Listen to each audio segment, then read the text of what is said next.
నాకు భయం వేస్తుంది జగన్మోహన్ రెడ్డి గారి మెంటల్ స్టేట్ గురించి. ఇది ఒక ఒబ్సెషన్ లాగా తయారవుతుంది జగన్మోహన్ రెడ్డి గారికి. ఏదైనా చంద్రబాబే కారణం. ఏదైనా కూడా anything negative happens to him, చంద్రబాబే కారణం. షర్మిల చంద్రబాబుతో చేతులు కలిపింది, సునీత చంద్రబాబుతో చేతులు కలిపింది, రేవంత్ అయినా మోడీ అయినా ఇంకొకరైనా ఎనీబడి చంద్రబాబే కారణం. జగన్మోహన్ రెడ్డి గారు నాకు భయం వేస్తుంది. మీరు అద్దంలో ముఖం చూసుకుంటే మీ ముఖం కనిపిస్తుందా, మీకు చంద్రబాబు గారి ముఖం కనిపిస్తుందా?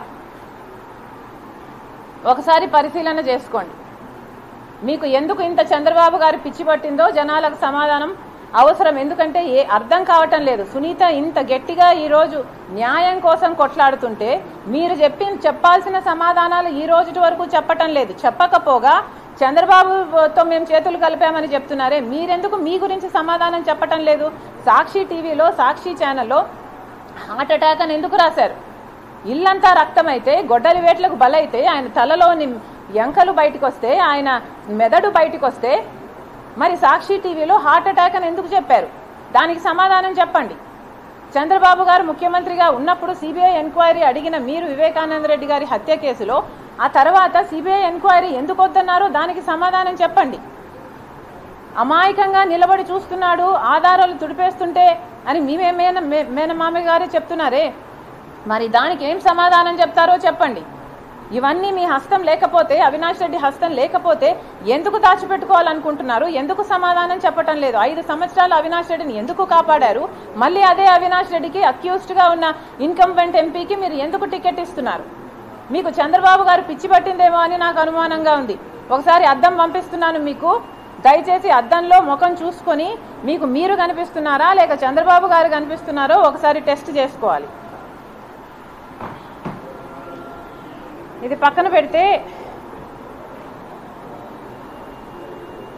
మళ్ళీ చెప్తున్నాము, రాజశేఖర రెడ్డి బిడ్డకు ఎవరి మాట వినాల్సిన అవసరం లేదు. నేను ఈరోజు కాంగ్రెస్ పార్టీలో చేరాను, ఆంధ్ర రాష్ట్రానికి వచ్చాను అంటే దానికి కారణము కేవలము ఇక్కడ ప్రత్యేక హోదా కోసము ఒకవైపు చంద్రబాబు గారైనా ఒకవైపు జగన్మోహన్ రెడ్డి గారైనా కొట్లాడడం లేదు కాబట్టి. ఇద్దరు బీజేపీ పార్టీతో పొత్తులు పెట్టుకున్నారు, తొత్తులుగా మారారు. ఎవరికి ప్రజల బాగోగులు కావట్లేదు. ఇద్దరు ప్రజల ప్రయోజనాలను తాకట్టు పెట్టారు. కనీసం ప్రత్యేక హోదా కోసం గొంతెత్తే వాళ్ళు కూడా లేరు. కాబట్టే ఒకవైపు కాంగ్రెస్ పార్టీ ప్రత్యేక హోదా 10 సంవత్సరాలు ఇస్తామని రాహుల్ గాంధీ గారు మేనిఫెస్టోలో చేర్చారు. కాబట్టే రాజశేఖర రెడ్డి బిడ్డ కాంగ్రెస్ ప్లాట్ఫామ్ కరెక్ట్ అనుకొని ఒక గొంతుక కావడానికి కొట్లాడడానికి మాత్రమే రాజశేఖర రెడ్డి బిడ్డ కాంగ్రెస్ పార్టీలో చేరింది. మళ్ళీ చెప్తున్నాము, దీంట్లో చంద్రబాబు గారి హస్తం లేదు, ఇంకొకరి హస్తం లేదు. రాజశేఖర రెడ్డి బిడ్డను కంట్రోల్ చేయడం ఎవరి తరము కాదు. Thank you very much. అందరికీ నమస్కారం. నేను క్రాంతి బార్లపూడి, ముద్రగడ పద్మనాభం గారి అమ్మాయిని. పిఠాపురంలో పవన్ కళ్యాణ్ గారిని ఓడించడానికి వైసీపీ నాయకులు ఎన్ని చేయాలో అని చేస్తున్నారు. ముఖ్యంగా నిన్న మా నాన్నగారు ఒక బాధాకరమైన ఛాలెంజ్ చేశారు. పవన్ కళ్యాణ్ గారిని ఓడించి పిఠాపురం నుండి తరిమేయకపోతే ఆయన పేరు ముద్రగడ పద్మనాభం రెడ్డిగా మార్చుకుంటారట. ఈ కాన్సెప్ట్ ఏంటో నాకు అసలు అర్థం కాలేదు. ఆయన ప్రకటన ముద్రగడ అభిమానులకు సైతం నచ్చలేదు. వంగా గీత గారిని గెలిపించడానికి కష్టపడవచ్చు, కానీ పవన్ కళ్యాణ్ గారిని మరియు ఆయన అభిమానుల్ని కించపరిచేలా కామెంట్స్ ఉండకూడదు. మా నాన్నగారిని కేవలం పవన్ కళ్యాణ్ గారిని తిట్టడం కోసమే జగన్మోహన్ రెడ్డి గారు వాడుతున్నారు. ఈ ఎన్నికల తర్వాత ఆయనను ఎటు కాకుండా వదిలేయడం పక్కా. ఈ విషయంలో నేను మా నాన్నగారిని పూర్తిగా వ్యతిరేకిస్తున్నాను. నేను పవన్ కళ్యాణ్ గారి గెలుపు కోసం నా వంతు కృషి నేను చేస్తాను. నమస్కారం. నమస్తే అండి, నా పేరు డాక్టర్ గౌతమ్.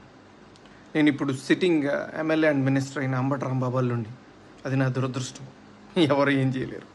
బట్ ఈ వీడియో చేయాలా లేదా అని నేను చాలాసార్లు ఆలోచించి చేయటం నా బాధ్యత అని అనుకున్న తర్వాత నేను ఈ వీడియో చేస్తున్నాను. అంబటి రాంబాబు అంత నీచుడు, నికృష్టుడు, దరిద్రుడు,